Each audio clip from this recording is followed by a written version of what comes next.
बिस्मिल्लाहिर्रहमानिर्रहीम। अस्सलाम वालेकुम। Welcome to my YouTube channel novel readers hub. मैं हूँ आयत फ़ातिमा। कैसे हैं आप सब लोग? आप सबका बहुत शुक्रिया जिन्होंने मेरी तबीयत के बारे में पूछा। अल्हम्दुलिल्लाह अब मैं बिल्कुल ठीक हूँ। मेरा बेटा भी ठीक है, इसलिए दोबारा से रूटीन स्टार्ट कर दी है। आज हम जो नावल पढ़ेंगे वो मैंने बिल्कुल भी नहीं पहले पढ़ा। वाकई मैंने नहीं पढ़ा, वरना पहले नावल ऐसे होते थे कि कुछ ना कुछ उसमें से ना मैंने पढ़ा हुआ होता था। ये नावल बिल्कुल भी नहीं मैंने पढ़ा। तो देखने से नावल को मतलब एक दो पेजेस जो उलटने पलटने से मुझे लगा कि ये नावल अच्छा है तो पढ़ा जाए। तो सबसे पहले तो टाइटल की बात करते हैं। देखें जी कितना खूबसूरत टाइटल है दुल्हन का, ब्राइडल का। कितना खूबसूरत ज्वेलरी सेट, बड़ा खूबसूरत सा मेकअप, खूबसूरत जोड़ा गोल्डन और रेड के कंट्रास्ट में। तो ये देखें जी झूमर और टीका कितना खूबसूरत लग रहा है। बड़ा सटल सा मेकअप, चूड़ियाँ देखिए कितनी प्यारी हैं। तो जनाब ये मैं नावल जो है वो चूज़ किया है डाइजेस्ट हिना में से, और ये था जनवरी 2008। मेरा बर्थ मंथ है ये जनवरी। आने वाली है मेरी भी सालगिरह 1-2 माह में। तो चलिए जनाब स्टार्ट करते हैं। हिना के डाइजेस्ट से जो मैंने चूज़ किया है नावल, मैं आपको बताती हूँ अभी।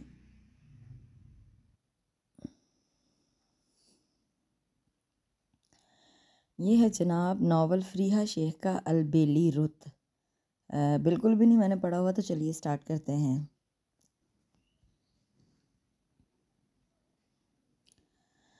मुझे ज़िंदगी अच्छी नहीं लगती। घने दरख्तों की शाखों से सब्ज़ पत्ते तोड़ते हुए अदन फारूक ने बेहद उदास लहजे में कहा, तुम्हारे ताबे नहीं है इसलिए? दो रोइया सड़क पर अदन के हम कदम चलते हुए उमर इस्लाम ने ज़रा रुक कर पूछा।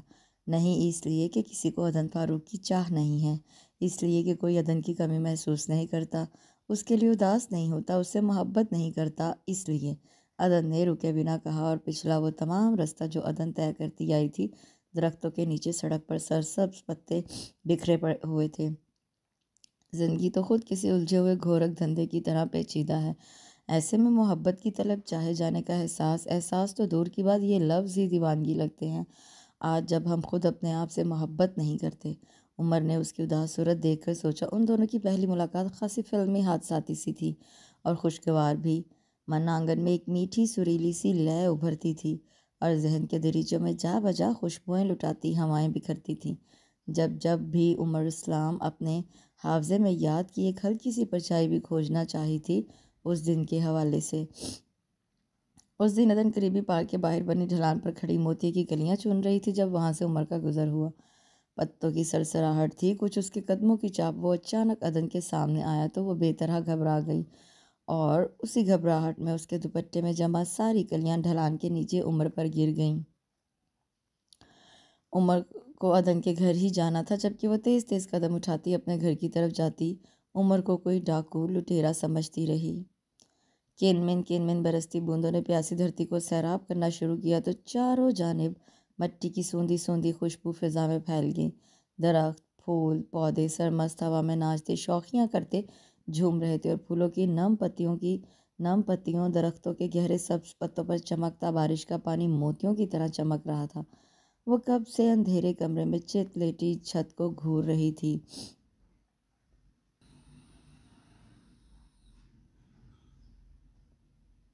कमरे में मौजूद खिड़की बंद नहीं थी, इसलिए हवा के जोर से दोनों पट बज रहे थे। कुछ ही देर में तमाम घर के दरवाजे खिड़कियां धनाधन बजना शुरू हो गए। बुआ जी बड़बड़ाती हुई दरवाजे बंद कर रही थी। तमाम दरवाजे खुली, खिड़कियां रोशनदान, उनकी बड़बड़ाहट बहुत वाज़ेह सुनी थी।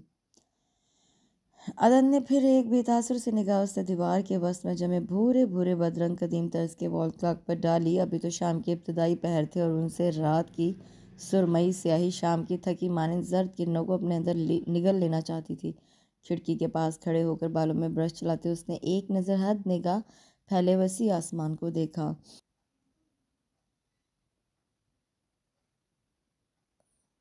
बारिश आहिस्ता हो गई थी और कुछ देर पहले बजते दरवाज़ों का शोर भी। वो यानी सोचों को झटक कर बाल के अचर में जकड़ती बाहर निकल आई, जहाँ बुआ जी उसका मनपसंद अंडों का हलवा बनाए उसी की मुंतजिर थी। आदत को मालूम नहीं था कि उमर ना सिर्फ उनके घर से 2 घर छोड़कर उसी ब्लॉक में रहता है, बल्कि साथ ही साथ हसीब मामू का बहुत अच्छा दोस्त भी था, बिल्कुल छोटे भाइयों की तरह। अब तो खैर हसीब मामू अपनी फैमिली के साथ बाहर शिफ्ट हो गए थे, तो उन दोनों का याराना ज़रा कम हो गया था। उन दिनों जब वो अपना मास्टर्स ख़त्म करके बस प्रोजेक्ट भी फाइनल करने वाली थी, तब हसीब मामू ने उसे किसी उमर इस्लाम से मिलने को कहा था। हसीब मामू जानते थे उसे घर तो बैठना नहीं था, अगर फारिग बैठती भी तो बीमार पड़ती।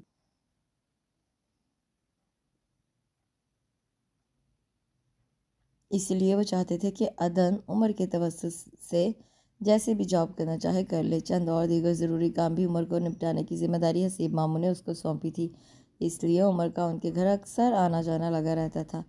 तभी उमर को मालूम हुआ कि पाकिस्तान के देश से आई एक परी सी लड़की यहाँ आबाद है। ऑडिट डिपार्टमेंट की शहनीला रिसेप्शनिस्ट फोकिया के पास खड़ी थी। वो लिफ्ट से बाहर निकली तो शहनीला ने उसे देखकर हाथ हिला दिया। फोकिया ने जाने का इस्तफसार किया था। मरवतन उसकी तरफ आती अदन अभी चंद कदमों के फासले पर थी जब बाआवाज़ बुलंद खिलखिलाती हुई आवाज़ में शहनीला अदन का तारुफ करवा रही थी। यार ये बड़ी ज़बरदस्त चीज़ है। शहनीला के जुमले पर अदन मुस्कुराई थी। इकट्ठे काम करने के बायस वो शहनीला की आदत से बखूबी वाकिफ़ थी। अलबत्ता फोकिया ने ऐसे देखा जैसे कुछ समझ ना आई हो। अदन का हाथ दबाती शहनीला कह रही थी, कसम ले लो फोकिया, दोस्तों की दोस्त है, बस अल्लाह मियाँ की गाय टाइप लड़की है। शहनीला के इस जुमले पर अगरचा अदन को अच्छा खासा इख्तलाफ था, क्योंकि चूँकि वो फ़िलहाल बहस के मूड में नहीं थी, इसलिए चुप रही, बल्कि शहनीला को अच्छी तरह हाँकने का मौका भी दिया। हाँ तो मैं कह रही थी यार ये लड़की बड़ी ज़बरदस्त है। इसको अपने साथ रखने, अपने ग्रुप में रखने का ये फ़ायदा है कि कभी भी बॉस से डांट नहीं पड़ेगी, क्योंकि जहाँ अदन फ़ारूक होगी वहाँ कोई काम ख़राब होगा ही नहीं। इसलिए ऑफिस में बेइज्जती से बचाए तो ये लड़की ऑफिस के फजूल छिछोरे फ्लर्टी लड़कों को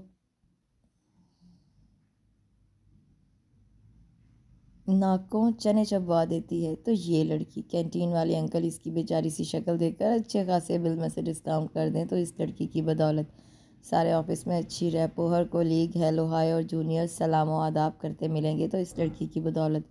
और तो और जब पूरे 12 घंटों के बाद भी कोई मसला, काम की नौयत के मसले मसाइल हल ना हो रहे हों, तो भी इससे एक लड़की की बदौलत कभी सीनियर से डांट नहीं पड़ेगी। अब तुम खुद ही बताओ ये लड़की ज़बरदस्त चीज़ है कि नहीं। आखिर में शहनीला मसखरेपन से खुद ही हंसी तो मजबूरन फोकिया को भी वो मुश्किल हंसना पड़ा। अदन बेजार सी खड़ी उन दोनों को ही देख रही थी। एडमिन से कोई ऑफिसर बाहर निकला तो फोकिया जल्दी से अपनी सीट पर बैठकर काम में मसरूफ़ हो गई। उसकी बेतवजगी देखकर शहनीला के पास खड़ी अदन का ख्याल आया तो वो दोनों बाहर निकल आईं। उस वक्त तकरीबन वो दोनों ही नहीं, सब लोग फारिग ही थे। 4 साढ़े 4 बज रहे थे। बेशतर काम अपने इख्तितामी मराहल में था और कुछ को ख़त्म करके कल तक के लिए मुलतवी कर दिया गया था। इसीलिए उन दोनों को चाय का ख्याल आया तो वो कैंटीन चली आई। उनके ऑफिस में मेस की तरह एक लंबी सी टेबल थी जहाँ सब लोग बैठकर अपने लंच वगैरह किया करते थे और एक दूसरे के साथ शेयर भी किया करते थे। शर्निला की हिम्मत थी जो चाय का गरम गरम कप अपने अंदर उंडेल रही थी। अदन तो बेजार सी बैठी प्लेट में पड़े पिज़्ज़ा पर छुरी कांटे की आपस में लड़ाई करवाने में मसरूफ़ थी। अच्छा बीबी अब अपनी शक्ल दुरुस्त करें, कब से देख रही हूँ फजूल में 12 बजाए हुए हैं और लो वो आ गए आपके मजनू साहब। अब तो खुदा रहा शक्ल के ज़ाविये दुरुस्त कर लो, कितनी देर से झूठ बोल बोल कर तुम्हारी तारीफ़ें कर रही हैं और मजाल है जो एक आधी भी स्माइल दे मारी हो तुमने, कंजूस लड़की। तौबा कितना बोलती हो तुम। मदर ने जल्दी से चाय के 2-4 घूंट भरे और पिज़्ज़े की प्लेट आधी की। हाँ हाँ अब चलेगी मिस अदन की ज़बान फुल रफ्तार में। शुक्र है किसी बहाने से ही सही तुम्हारे चेहरे पर मुस्कुराहट तो आई, और क्यों ना आए, तुम्हारी मुर्दा सांसें तो बहाल ही अब हुई हैं। अहमद और उमर बातें करते हुए उसकी तरफ आ रहे थे। उन दोनों को वहाँ चाय पीता देखा तो वो लोग उनके पास आकर कुर्सी पर बैठ गए। कुछ देर तक तो वो चारों बेहद संजीदा होकर आज और कल होने वाले मुख्तलिफ कामों पर तबसरा डिस्कशन करते रहे। इस अरसे में उमर ने नामहसूस तरीके से अदन की प्लेट अपने आगे खिसका ली थी और बकिया पड़ा पिज़्ज़ा खाने लगा। शहनीला ने उन दोनों के लिए भी चाय मंगवाई, साथ बिस्किट और रोल्स भी थे। वो दोनों शायद गौर नहीं करते थे या उस बात को नॉर्मल सी बात समझते थे, लेकिन अदन ज़रूर नोट करती थी। उमर हमेशा उसकी आधी छोड़ी चीज़ खाया करता था। बसा औकात वो दोनों एक ही प्लेट में खाते थे। ग्रुप्स और कोलीग्स में ऐसा हो ही जाता है, शायद इसलिए कोई इतना महसूस ना करता हो, लेकिन अदन ये ज़रूर जानती थी कि अदन से पहले और अदन के बाद उमर और किसी के साथ अपनी प्लेट शेयर नहीं किया करता था। अदन को वो दिन याद आने लगा जब वो खलंडरी सी हुआ करती थी। हालांकि उसे जॉब करते हुए सिर्फ साल भर हुआ था, और साल भर पहले अदन को वो खलंडरी कहा करती थी। उन दिनों जब वो अदन की जॉब के लिए हर लम्हे उसके साथ मसरूफ़ ही रहा करता था, मुतअद्दिद बार अदन का इम्प्रेशन बहुत ही फजूल किस्म का पड़ा था। अदन को उस सब से खुजालत सी भी महसूस होती थी कि उमर इतने सुलझे हुए हसीब मामू की भांजी के बारे में जाने क्या राय कायम करने वाला है। ये सच था कि आज की अदन और पहले की अदन में वाज़ेह फ़र्क था, और हर बार ही सोचने पर अदन को महसूस होता था कि ये सिर्फ उमर इस्लाम की हमराही की बदौलत है। वो उसकी बैग पर खड़ा ना होता तो शायद अदन आज इतनी मजबूत ना होती।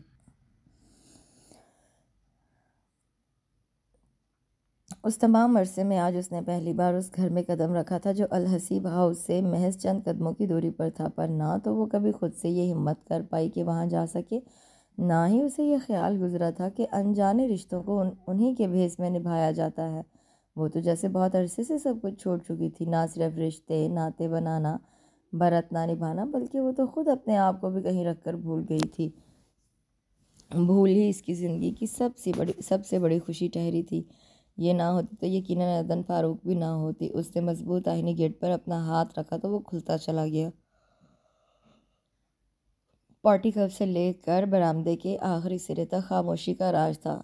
बंदा न बंदे की ज़ात एक अजीब सी पुरस्रारियत को अपने अंदर समाये ख्वाब नगर की बुलंद और कुशादा इमारत किसी महल किसी तमकीनत के साथ इस्तादा थी, और अदन को उस लम्हे ख्वाब नगर किसी ड्रीम का ड्रीम हाउस ही लगा था।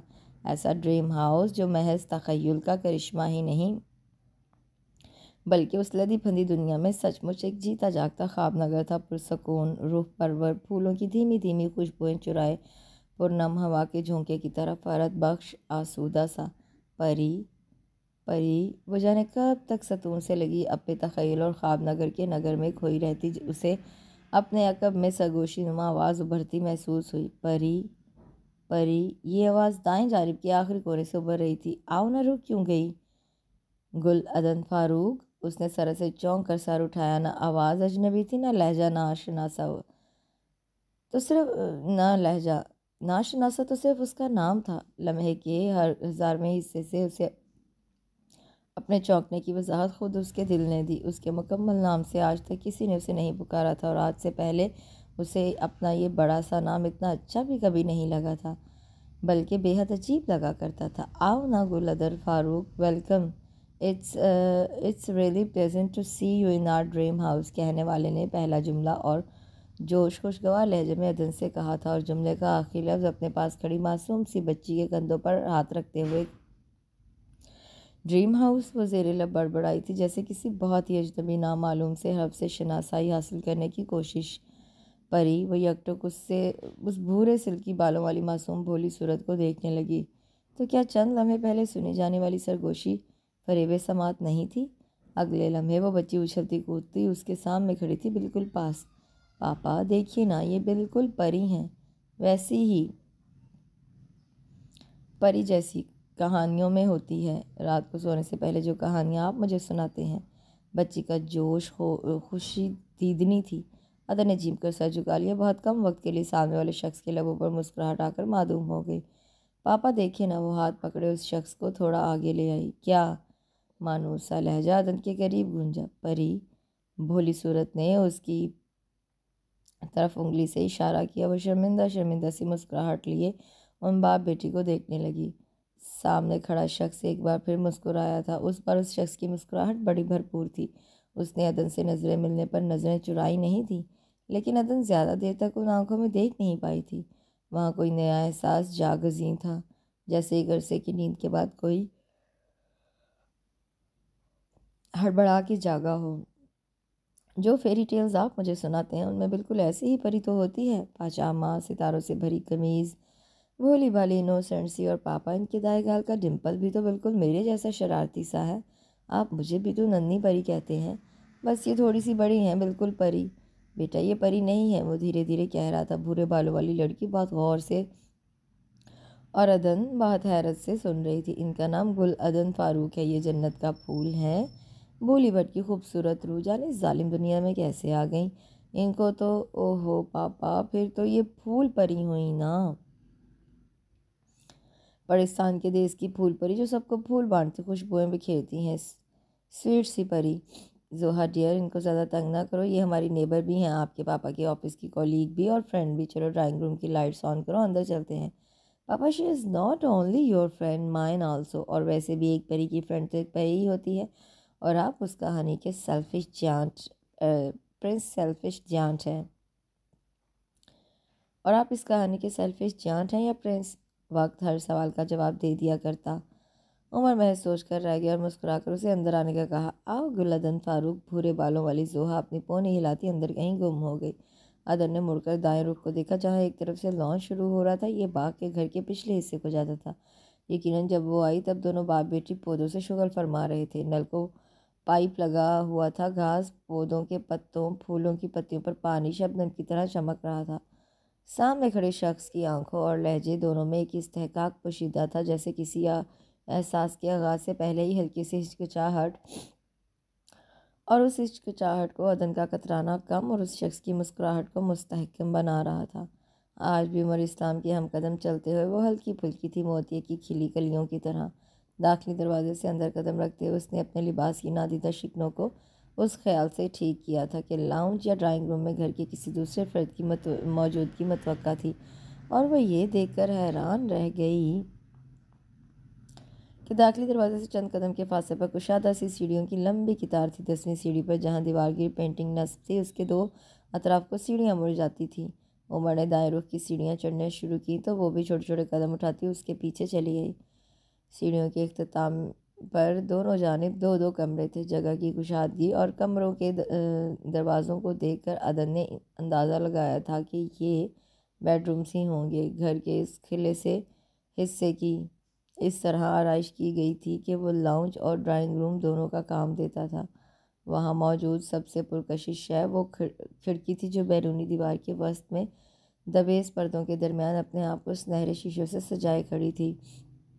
खिड़की के आगे एक बेहद प्यारी शेल्फ पर नन्ना मुन्ना क्रिस्टल का गुड़िया का घर रखा था। अदन को याद आया, यही वो खिड़की थी जिसने गेट से अंदर दाखिल होते ही अदन की सारी हसासियत अपनी जानिब मबजूल करवा ली। भूरी स्लोप वाली छत, सुनहरे शीशों वाली कदरें, बाहर को गोलाई के रुख बनी खिड़की और दोनों के दरमियान का नंदा ख्वाब नगर। बैठो ना। उमर शायद जोहो को आवाज़ें दे रहा था, इसलिए अदन का इस्तगराक महसूस नहीं कर पाया। टू सीटेड सोफे के एक कोने पर वो टिक गई। उमर टीवी के चैनल बदलने में मसरूफ़ था। कुछ ही लम्हों बाद सामने वाला दरवाज़ा खुला और जोहा के पीछे ट्रे उठाए मुलाजमा चली आई। प्लीज़ लेना, ये मेरी फेवरेट आइसक्रीम है और पापा कहते हैं परियों को यही फ्लेवर पसंद होता है। कुछ झुंझलाती, कुछ मुस्कुराती, वो उस भूरे बालों वाली लड़की की बातें इंजॉय करती रही। हाँ, वहाँ से लौटते वक्त उसे इस बात का बहुत दुख हुआ था कि वो दोनों बाप बेटी इतने बड़े खूबसूरत घर में अकेले रहते हैं, अपनी अपनी तख़य्युलाती दुनिया के साथ साथ एक दूसरे के लिए जीते थे। जाने ख्वाब नगर ठीक से आबाद भी था या नहीं, अदन को तो ये मालूम था कि उमर की अपनी मिसेस से अलहदगी हो चुकी है। ये नहीं मालूम था कि माँ बाप, बहन भाई और भाई की फैमिली के होते हुए भी वो यूँ अकेला रहता था। अदन को हकीकतन दुख हुआ था। अकरम बाबा कहाँ हैं, उनको भी बुला लेती। आप बुआ जी, चाय ठंडी हो रही है। चाय में चीनी डालते हुए अदन ने बुआ जी से इस्तफसार किया। बुआ जी आज कुछ नढाल थकी सी लग रही थी। उनकी उदास सूरत देखकर अदन के दिल को कुछ हुआ। फ़ौरन ही अकरम बाबा का ख्याल भी आया। यूँ सर शाम फुर्सत से मिलकर चाय पिए, गुफ्तगू किए। कितने बहुत से दिन हो गए थे, ऑफिस की वजह से अदन को वक्त ही नहीं मिलता था। बुआ जी और अकरम बाबा उस घर में तब से रहते आए थे जब अभी अदन भी इस घर में नहीं आई थी। वो दोनों हसीब मामू के ख़ानदानी मुलाजमीन में से थे और हसीब मामू के दिल में उनके लिए अकीदत बिल्कुल माँ बाप की तरह थी। इसीलिए तो पुरसकून होकर अदन को उनके पास छोड़ गए थे। बुआ जी, मैंने अकरम बाबा के बारे में पूछा था, आज सुबह से नज़र ही नहीं आए, गाँव गए हुए हैं क्या?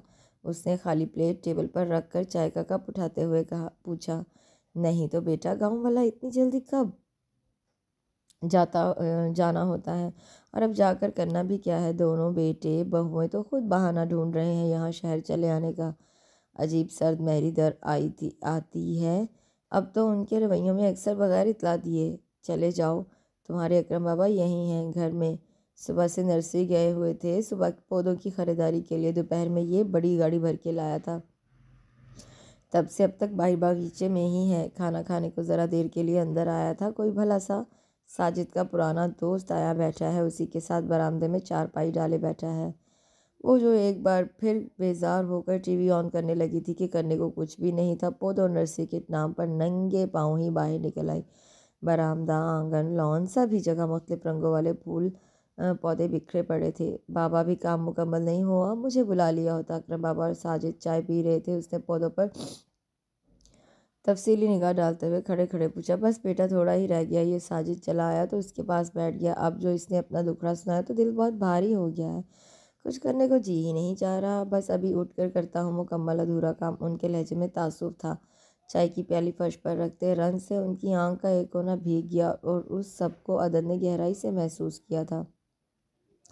वो लॉन में पड़ी कुर्सियों में से एक उठाकर वहीं उनके पास आकर बैठ गई। साजिद अकरम बाबा से लॉन में हर साइज़ के पौधे लगे पौधों के बारे में पूछ रहा था।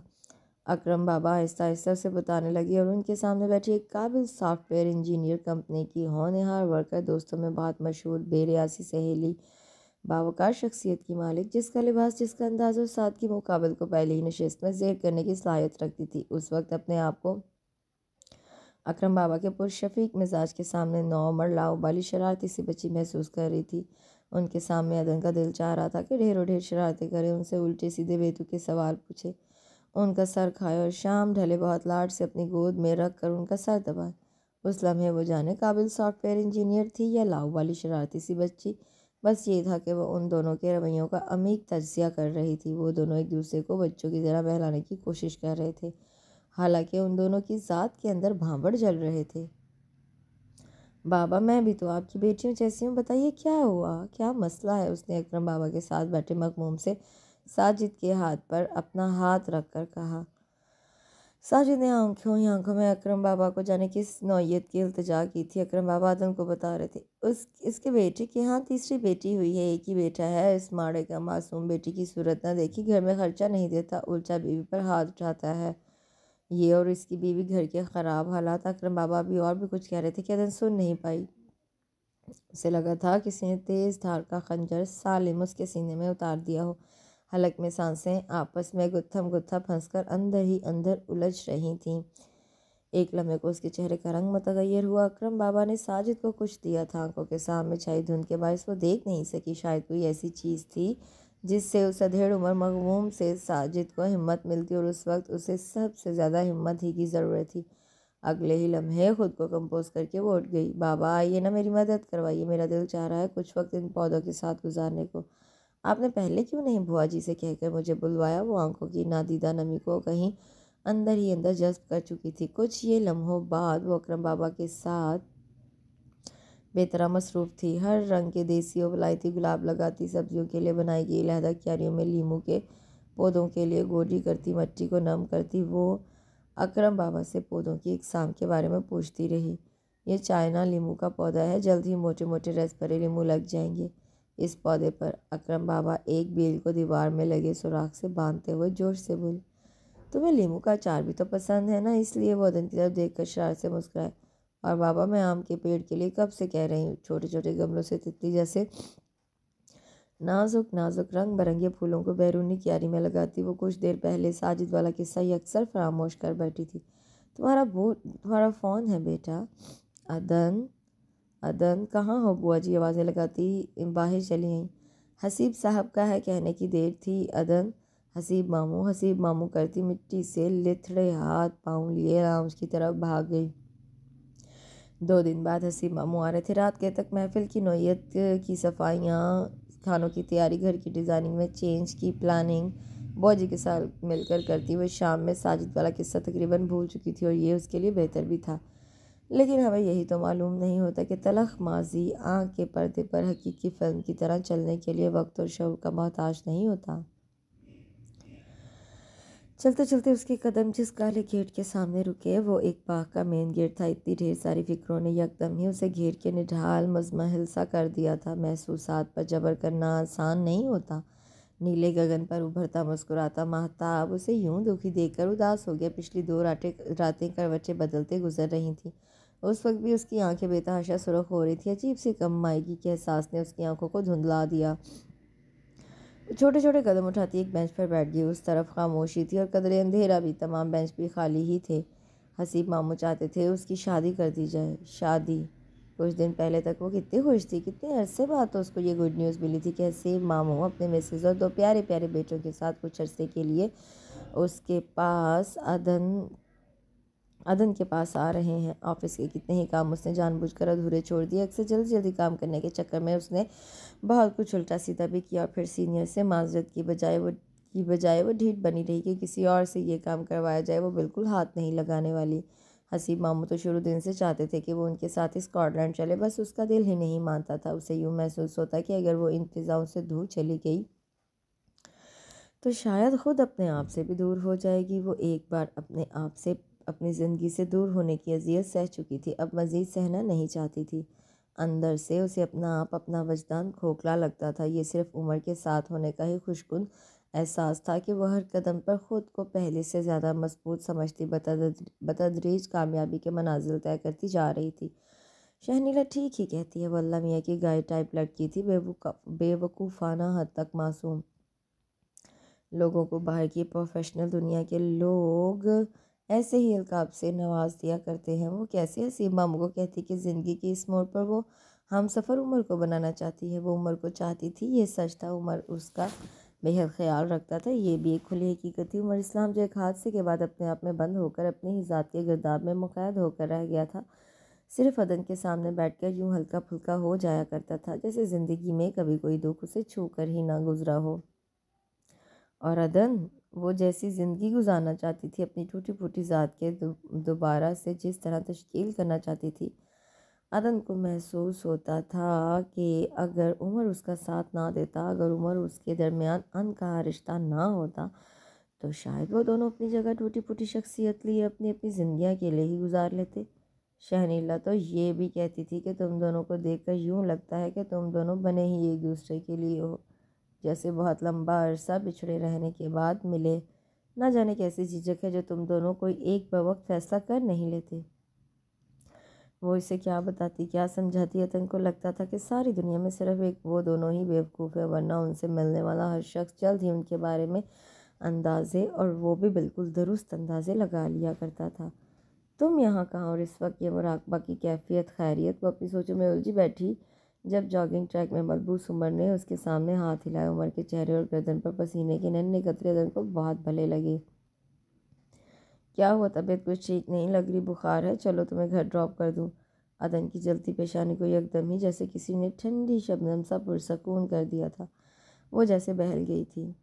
आप इतने उदास उदास क्यों रहने लगे हैं? अदन ने उमर के पास सीढ़ियों पर बैठते हुए कहा तो वो चौंक कर उसे देखने लगा।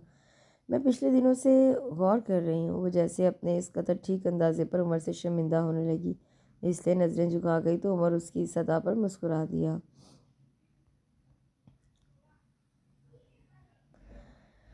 तुम क्या मुझे बस ज़ौक समझती हो या कोमल जज्बों से बेबहरा? आपका ये रूप वाला लहजा अंदाज मुझे बहुत अच्छा लगता है। अदन ने मासूम में से आंखें पटपटा के कहा तो उमर उसके सर पर हल्की सी चपत लगाकर खड़ा हो गया। अच्छी लग रही हो, और जो मीसनी घुन्नी सी शक्ल तुमने आज बना रखी है ना, मुझे वो पहली मुलाकात याद आ रही है। हाय अदन, तुम पहले कितनी सादा दिल मासूम हुआ करती थी ना। अब उमर ने ट्रैक बदलकर लहजे को मीठा सा कर लिया था। आपको पता है मैं आपसे क्या बात करने आई हूँ? किस नोयत की संजीदा गुफ्तगू। और आप? हाँ मैं, बोलो क्या? आज इतने दिनों बाद अदन को देखा था, अंदर से दिल कितना मसरूर था। बज़ाहिर वो उसको तपा रहा था, संजीदा गुफ्तगू से बचने की एक बेकार सी कोशिश। जानता था वो क्या कहने आई है, और ये भी जानता था कि सामने खड़ी अदन को इस बात का हौसला भी उसने खुद दिया था। अदन उसको अपनी पावर कहा करती थी। क्या वो दोनों एक दूसरे की ताकत थे? जाने क्यों वो सोचने लगा। घर वापस आकर भी वो काफ़ी देर तक डिस्टर्ब रहा। होता कुछ यूँ है कि हमारी ज़िंदगी में रोनुमा होते सारे वाक़यात, हादसा, छोटी या बड़ी, अच्छी या बुरी, हर बात हमारे जहन में, हमारे सबकॉन्शियस में जमा होती रहती हैं। कुछ बातें हमें बार बार याद आती हैं। यादें अच्छी और बुरी दोनों तरह की होती हैं। बुरी यादें फ्रस्ट्रेशन, डिप्रेशन की वजह बनती हैं।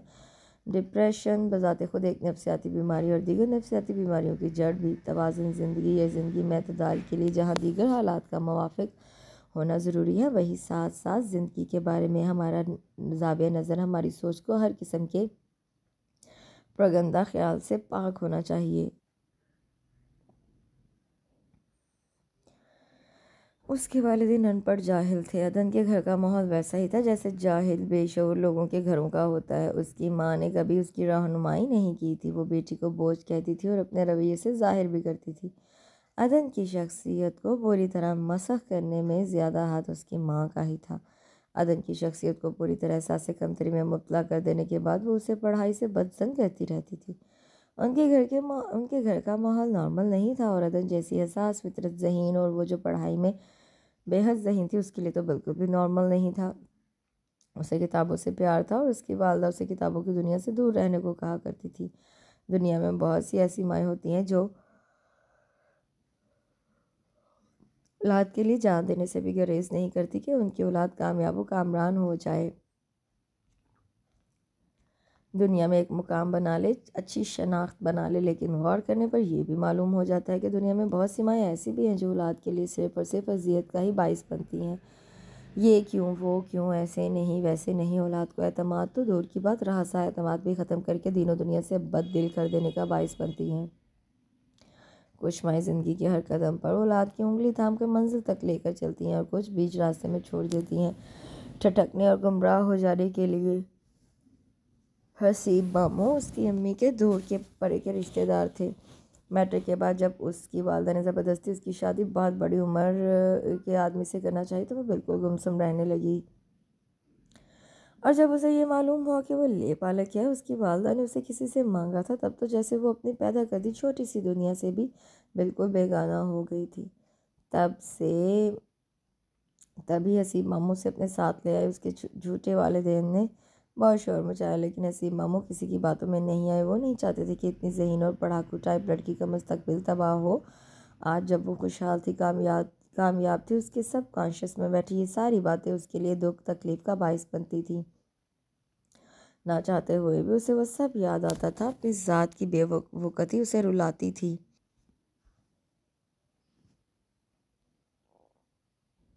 बसा औकात उसे शदीद डिप्रेशन के दौरे पड़े थे। अब जब हसीब मामू चाहते थे कि वो अपना हमसफ़र साथी चुन ले तो उसे अपनी मोहब्बत के खो जाने का डर था। नफ्सियाती प्रागंदगी का हल सबकॉन्शियस में खौफ की सूरत बैठे मसाइल हल करने से हो जाता है, जिसमें वो अभी तक नाकाम थी। वो रात बेहद सख्त खौफनाक व तारीख थी। पिछली 2 रातें करवटें बदल बदल कर गुजरी थी। इतनी बेसुकूनी थी कि उसे अपनी ज़ात, अपने जिस्म तक का होश ना था। दुखते सर और कपकपाते जिस्म के साथ वो बेसुकूनी में बाहर निकल आई। तेज़ बारिश और आंधी तूफान में उसे अंदाज़ा ना हो सका वो किस घर के खुले गेट से अंदर दाखिल हुई और चकराते सर को संभालने की कोशिश में बेजान होकर एक दरख्त के पास गिर गई। खूबसूरत झीलों के गिर्द स्याह हल्के और गुलाबी होंठों पर पपड़ी जमी हुई थी।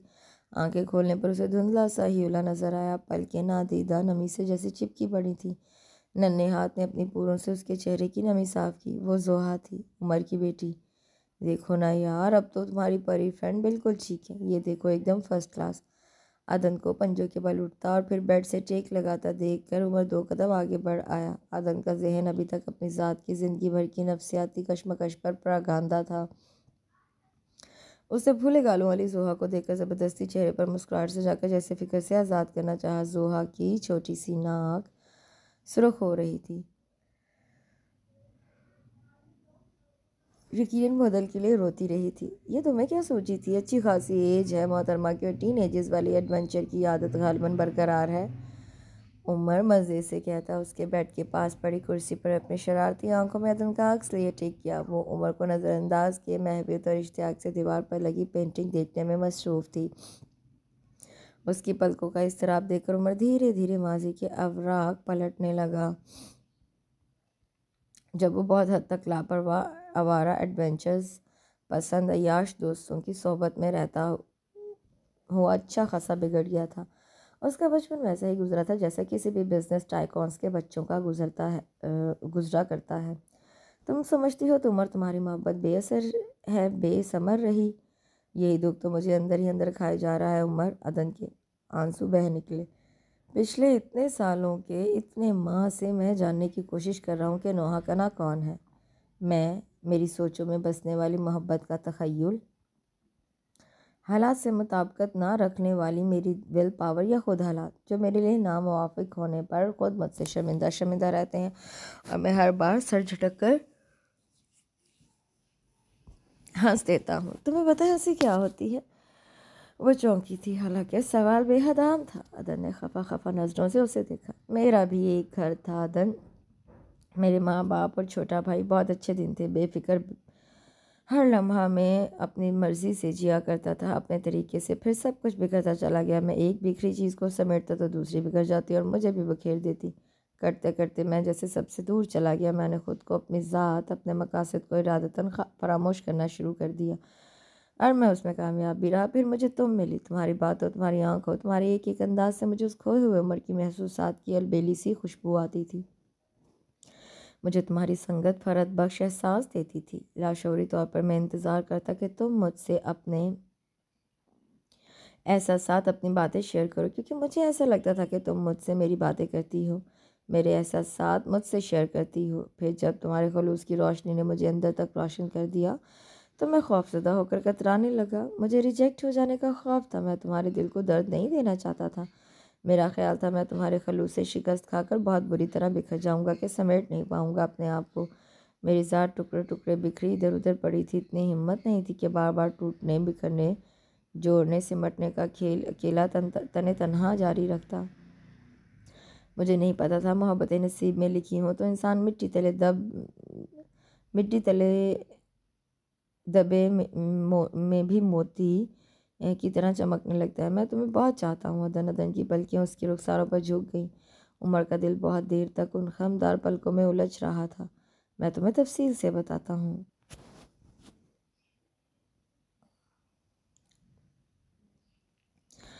अबे तू यहाँ कहाँ? मोहित की आवाज़ उसकी अकब में गूंजी थी। फिर उसकी कमर में धप रसीद करता वो उसके सामने आ गया। मोहित की आंखों में रक्सा शरारती शैतानियत हमेशा ही उसके जिस्म में फरीरी सी दौड़ा दिया करती थी। और अगर यही सवाल मैं तुम लोगों से करूं तो? उसने दुकानदार को उसकी मतलूबा रकम दी और अपना ऑर्डर बुके लिए गाड़ी की तरफ चलाया। गाड़ी की बैग से टेक लगाए हसन और नबील भी वहीं मौजूद थे। यानी वो तीनों इस वक्त जिस किसी भी मिशन के लिए निकले थे, इकट्ठे निकले थे। उमर ने मुड़कर देखा। मोहित ने भी नॉर्मल से 2-4 बुके खरीद लिए थे। वो उस वक्त चमन खाने के लिए गाड़ी लेकर निकला था। फिर किसी ख्याल के ज़ेरे असर माल पर बनी फ्लावर शॉप से अलीना के लिए बुके लेने लगा। ओ मेरे चीते, किधर ध्यान है? बादशाहों का जनाब, यहाँ दूर दूर तक मुझे तो कहीं तेरी वो राजकुमारी साहिबा नज़र नहीं आ रही। फिर इस कदर तरद्दुद इधर भी और उधर भी। मोहित उंगलियों में बालों में कंघा करते उमर की ड्रेसिंग और खूबसूरत बुके की तरफ इशारा करते सवालिया नज़रों से देख रहा था। यार, तेरे हर सवाल का जवाब देने का मैं पाबंद नहीं हूँ।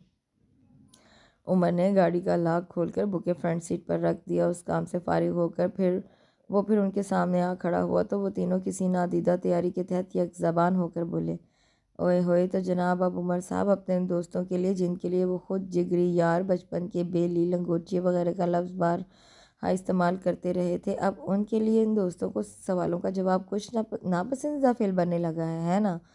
मोईद ने गहरी नज़रों से उमर को देखा। हसन और नबील जाने उस जुमले पर महजूज हुए थे या किसी पहली बात के ज़ेर असर मुस्कुरा रहे थे। अच्छा सच बता, आज वो नज़र नहीं आ रही जो? मोईद इस बार अपना जुमला मुकम्मल नहीं कर पाया था। उमर के संजीदा चेहरे पर अच्छा खासा रूप था। उसने खासे ठंडे लहजे में कहा, चेंज द टॉपिक। और उस जुमले के बाद वो तीनों उमर की बात से चाहते हुए भी इख्तलाफ नहीं कर सकते थे। आखिर को वो उनके ग्रुप का उन तीनों का बिग बॉस था। उन सब की शरारतें अपने अरूज पर थी। गाड़ी का स्टीरियो फुल वॉल्यूम में बज रहा था। दीदार दे उन सब का ही हार्ट फेवरेट था। उमर ने गाड़ी मॉल रोड पर डालने के बाद स्पीड तेज़ कर दी। फोर्ट्रेस के पुल पर पहुंचने तक गाड़ी की रफ्तार आसमां को छू रही थी। तुम लोग उस वक्त यहाँ क्या कर रहे थे? सिगरेट के दूसरे लंबे से कश ने गाड़ी में अच्छा खासा धुआं कर दिया था जब उमर ने तिरछी निगाह से हसन से सवाल कर डाला। हसन ने आंख दबाकर नबील को इशारा किया। वो पान बाहर सड़क पर थूक कर हंसते हुए बताने लगा, मॉल की रौनक देखने आए थे। काफ़ी देर तक गाड़ी में उन सबके बुलंदोबाग कह के गूंजते रहे। इस बेफिक्री ज़िंदगी को पहला झटका तब लगा जब सरामिक के अच्छे खासे चलते बिजनेस में पैदर पै नुकसान से अब्बू की सेहत ख़राब लगने लगी। उन्होंने अपनी परेशानी मुझसे शेयर ना की और यही उनकी गलती थी। वो मुझे बच्चों की तरह ट्रीट करते रहे। ये सोचे बिना कि कभी कभी ज़िंदगी आपको खुद वो बातें सिखा देती है, शऊर अता कर देती है जो आम हालात में ख्वाब ख्याल लगता है। अम्मी को कैंसर जैसे मर्ज़ की तशख़ीस हुई तो अब्बू की रही से हिम्मत भी ख़त्म हो गई। एक जानलेवा हार्ट अटैक ने अब्बू की जान ले ली और हम सब जैसे बिखरते चले गए। अब्बू का बिजनेस मैंने देखना संभालना शुरू किया तो इसका तो 2 नंबरी सामने आई कि अम्मी ने फ़ौरन सबको वाइंड अप करने को कह दिया। घर के हालात ख़राब होते चले गए।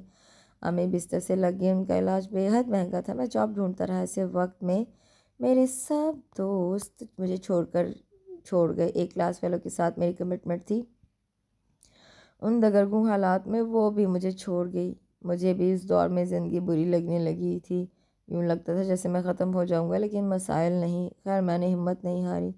मैं हमेशा अच्छा ज़हीन तालिब इल्म था। मेरी तालीम भी मुल्क के अच्छे इंस्टीट्यूट से मुकम्मल हुई थी, इसलिए मुझे कुछ अरसे बाद जॉब मिल गई।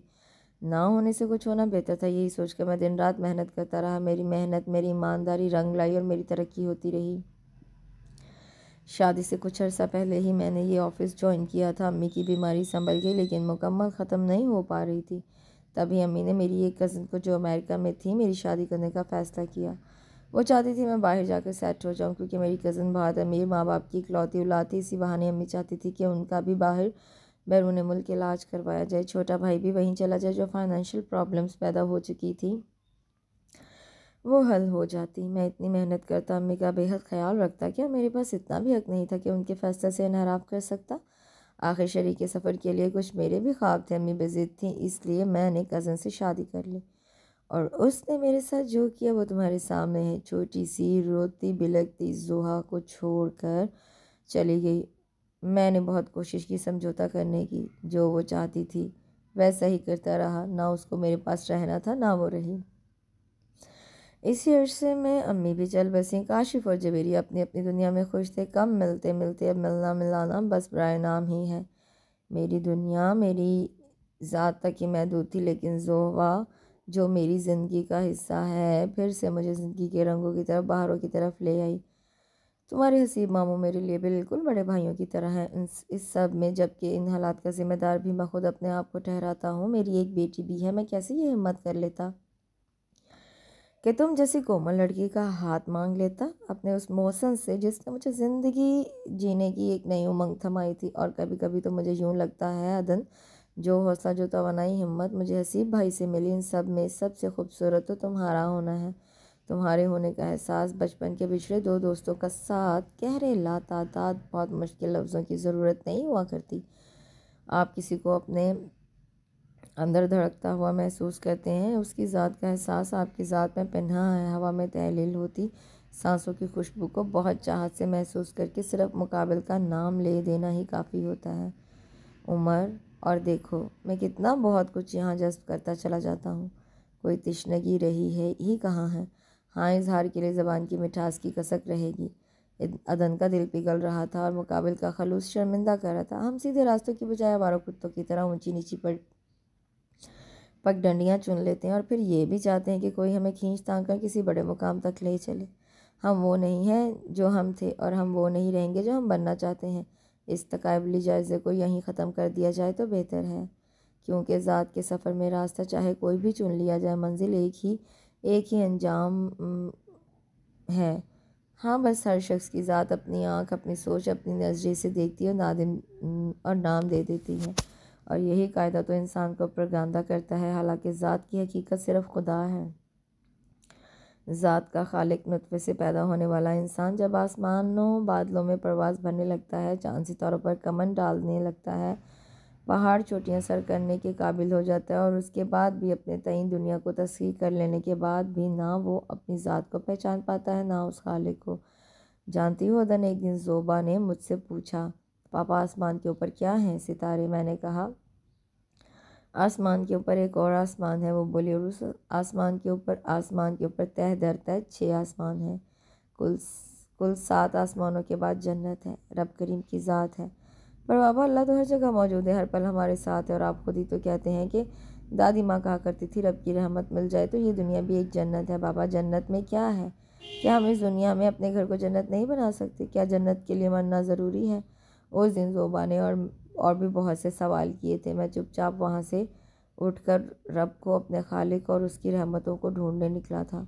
उस दिन के बाद से मेरे अंदर बहुत सी तब्दीलियाँ आने लगी और आज जो मैं तुम्हें इतना मजबूत और कामयाब इंसान लगता हूँ, ये यकीनन अपने रब को पहचान लेने पा लेने के बाद ही मुमकिन हुआ है। इंसान तब तक ही बुज़दिल रहता है जब तक सच्चाई और फलाह का रास्ता ना चुन ले। तुम्हें याद होगा मैं जब भी तुमसे मिलता था तो तुमसे यूं चुप चुप खोए खोए रहने की वजह पूछता था, और तब तुमने एक दिन एक नज़म के नीचे मुझे लिख कर भेजा था, ये है मेरा मसला। तो मैं तुम्हें कहा था कि नज़म के आखिरी हिस्से को पढ़ो, सोचो और महसूस करो, तुम्हारी खुद तरसी की कैफियत खुद ब खुद ठीक हो जाएगी।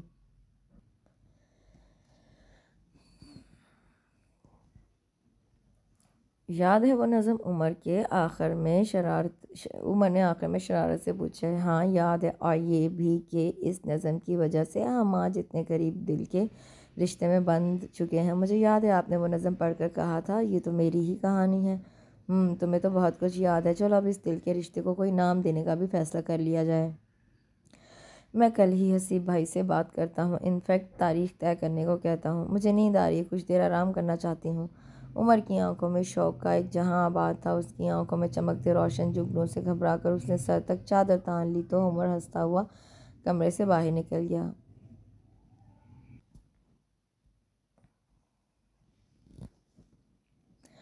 अब तक वो सैकड़ों बल्कि करोड़ों बार उस मनहूस घड़ी को कोस रही थी जब अल्लाह जाने की इस धुन में उसने ये इरादा बनाया और बिला किसी शशोपंज के इजहार भी कर दिया। और मुकाबिल भी कौन था उसके साथ? साथ जैसा हिटलर बोर बंदा आज बिल्कुल ही अलग रंग में उसके सामने था। अदन की अकल हकीकतन उस लम्हे घास चरने जा चुकी थी जब उसने ये फैसला किया था। कल शाम हसीब हाउस पर बाहरों का संदेशा लेकर उतरी थी मुमानी, जो पहले बच्चों के एग्ज़ाम्स की वजह से ना आ सकी थी।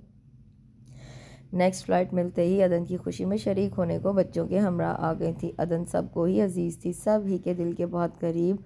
निकाह की सादा सी तकरीब को सादगी, बज़ला, सज, तबीयत और फुलझड़ियों ने शानदार यादगार बना दिया तो दूसरी तरफ रात गए तक सब लोग शहनीला और अहमद की शरारत भरी नोक झोंक से लुत्फ़अंदोज़ होते रहे। अदन की मासूम सूरत पर जी भर के रूप आया था। जहाँ चाहने वालों का साथ हो वहाँ तनकीद करने वाले हसद के मारे लोग भी मौजूद होते हैं। बहुत से जानने वालों ने हसीब मामू और मुमानी को बेहद फजूल, अपनी अकल के मुताबिक नामुनासिब जुमलों में अदन की शादी पर हैरत का इजहार किया था। यहाँ तक के कहा था कि एक बेसहारा लड़की तो इतने अरसे से सहारा देने, उसे अपने घर में पनाह देने की कीमत वसूल की जा रही है। उस यतीम मस्कीन लड़की से एक बेटी के बाप से शादी करवा कर मुमानी तो एक कान से सुनकर दूसरे कान से निकाल देती कि हर शख्स अपनी अकल के मुताबिक ही बात किया करता है। इन हालात में जब अदन को दोबारा डिप्रेशन के दौरे पड़ने लगे थे, पुरानी तल्ख बातें उसे याद आती, उसका खुद पर कंट्रोल ना रहता। वो दिन ब दिन बज़ाहिर ना सही लेकिन नफसियाती मरीज़ा बनकर अंदर ही अंदर कहीं ख़त्म ना हो जाए, इस जैसी बातों को जहन में रखते हुए ये मुनासिब और बरवक्त फैसला था। अदन अब अच्छी खासी उम्र की थी और मज़ीद कुछ साल गुजरते तो अजीबोगरीब किस्म के रिश्ते आना शुरू हो जाते। वो तो पहले ही ना मानती थी शादी के लिए, नई ज़िंदगी के नए सफ़र के लिए। ऐसे में जब वो उमर इस्लाम को पसंद करती थी ये फ़ैसला इतना नामुनासिब नहीं था, और जहाँ मोहब्बत हो वहाँ गुंजाइश होती है। अदन खुश थी और उसकी खुशी में मामू और मुमानी मुतमईन। यार कसम से ये लड़की कल बिल्कुल ही मुनफरद सी हसीना लग रही थी। मेरा तो दिल चाह रहा था दो बोल हम भी पढ़वा लेते। अहमद ने हंसते हुए शहनीला की तरफ झुक कर कहा तो वो उसे मुँह चढ़ाती वहाँ से उठ गई। बहन, प्यारी सी बहन, ज़िंदगी छोटी सी है। किस्सा मुख्तसर, तुम दोनों के फजूल वहमों में घर घिरे अब तक फारिग बैठे रहे। चलो अकल आई तो वो क्या कहते हैं, देर आए दुरुस्त आए। शनीला ने उसे और उमर को घुनने मीसने और जाने क्या क्या अलकाबात से नवाजा था, जिन्हें उमर मुस्कुराते हुए सिर्फ सुनता रहा। उमर और अदन ने मिलकर प्लान बनाया था कि उन सबको ट्रीट देंगे। उमर को कुछ ऑफिस का ज़रूरी काम था, उन सब नदीदों से सब्र ना हुआ तो वो अदन को लेकर घूमने निकल गए। खूब हल्ला गुल्ला करने इंजॉय करने के बाद वो अदन को लेकर यहाँ इस रेस्टोरेंट में ले आए और सभी बारी बारी अपनी अपनी हाँकने के बाद वहाँ से चलते बने तो अदन परेशान सी इधर उधर देखने लगी, क्योंकि उसका ख्याल था कि कुछ ही देर से ही सही उमर उनको ज्वाइन ज़रूर करेगा। इसलिए वो इतनी रकम साथ लेकर घर से ना निकली थी। खाने से पहले भी ऊट पटांग हरकतों में ट्रीट के नाम पर वो तीनों उसका बैग अच्छा खासा खाली कर चुके थे। अब उसने बैग में हाथ डालकर देखा तो क्रेडिट कार्ड भी मौजूद ना था। वो परेशान सी काउंटर पर आई तो वहाँ खड़े आदमी ने उससे प्रोफेशनल से अंदाज में बताया कि उनकी टेबल का बिल पे हो चुका है। वो गुस्से से लाल पीली होती बाहर निकली तो वो सब गाड़ी से चेक लगाए कौन आइसक्रीम खाने में बुरी तरह मसरूफ़ थे। वो उनकी तरफ चली आई तो देखा उमर भी उनके पास ही खड़ा था और किसी बात पर उन्हें हंसा रहा था। मेरा तो बर्तन धोने का पक्का इरादा था, और शहनीला तो जानती ही है मैं किचन के कामों में कितनी माहिर हूँ। फिर तुम लोगों ने इतना तरद्दुद क्यों किया? उसने बाजू कमीज़ के बाजू ऊपर करके हाथ अहमद की गर्दन की तरफ बढ़ाए। मैंने तो शहनीला से बहुत कहा, लेकिन ये कहने लगी अभी हमारी शादी की ट्रीट बाकी है। तुम्हें सर्विसेज ही दे तो देनी है ना, नेक्स्ट ट्रीट पर दे देना। आज का दिन तुम्हारा है, जाओ माफ़ किया क्या याद करोगी? उमर देख रहे हैं आप इन्हें, ये ओहो। आप वो तीनों एक बार फिर उसे हंसते हुए तंग करने लगे। मुझे ज़िंदगी अच्छी लगने लगी है। दरख्तों में घिरी दो रोइया सड़क पे उमर इस्लाम के हम कदम चलते हुए अदन ने मुतमिन से लहजे में कहा, तुम्हारे ताबे है इसलिए नहीं, इसलिए कि कोई अदन फ़ारूक को चाहता है, दिन रात दुआओं में उसे मांगता रहा है। मोहब्बत जैसे जाबदा एहसास को अदन के लिए सिर्फ़ और सिर्फ अदन के लिए महसूस करता है। अदन फूलों के एक कुंज के पास जाकर रुक गई। उमर उसकी ये सारी सरगर्मियाँ मुस्कुराता हुआ देख रहा था। कितनी खुश थी वो आज। उसके चेहरे पर जैसे गुलाब खिले हुए थे। उमर ने अपने दिल को टटोला। उसका दिल अदन की खुशी में बेहद शांत और पुरसकून था।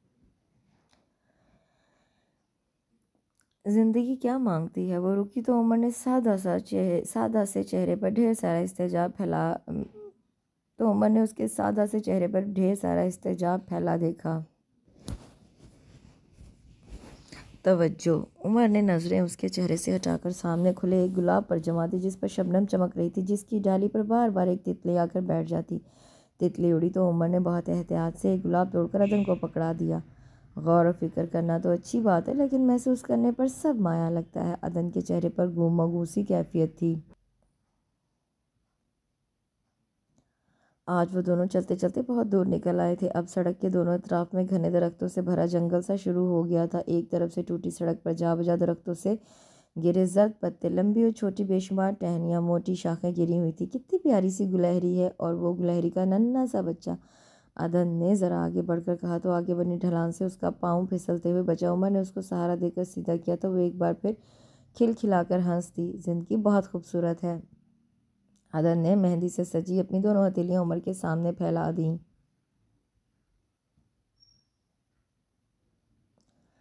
देर तक उसकी आंखों में देखते रहने के बाद उमर ने इस बात में सर हिलाया।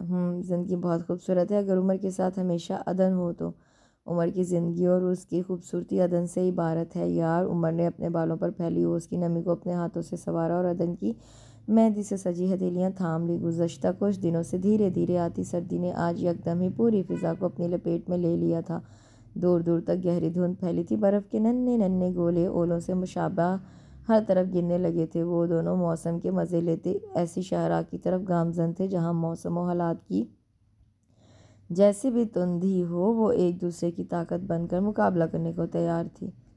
फ़िज़ा में छाई खुशनुमाई को महसूस करते हुए अदन को लगा जैसे दूर कहीं पाकिस्तान के देश से आई एक लड़की सरसब्ज़ पहाड़ों के दामन में बहते चश्मों के किनारे बैठी कोई सुरीला नाफहम सा गीत गुनगुना रही है, अपनी इलाकाई ज़बान में गुनगुनाती, ना समझ आने वाला लेकिन बेहद मीठा सुरीला गीत। ज़िंदगी की खूबसूरती का गीत। ज़िंदगी की खूबसूरती मोहब्बत से इबारत है, और जो दिल मोहब्बत करना और निभाना जानते हों वो कभी नाकाम नहीं हुआ करते। इसके साथ इस खूबसूरत सी स्टोरी का इख्तिताम होता है। कल इंशाल्लाह एक नए नावल के साथ हाजिर होंगे। अपना बहुत सा ख्याल रखें, दुआ में याद रखें। अल्लाह हाफिज़।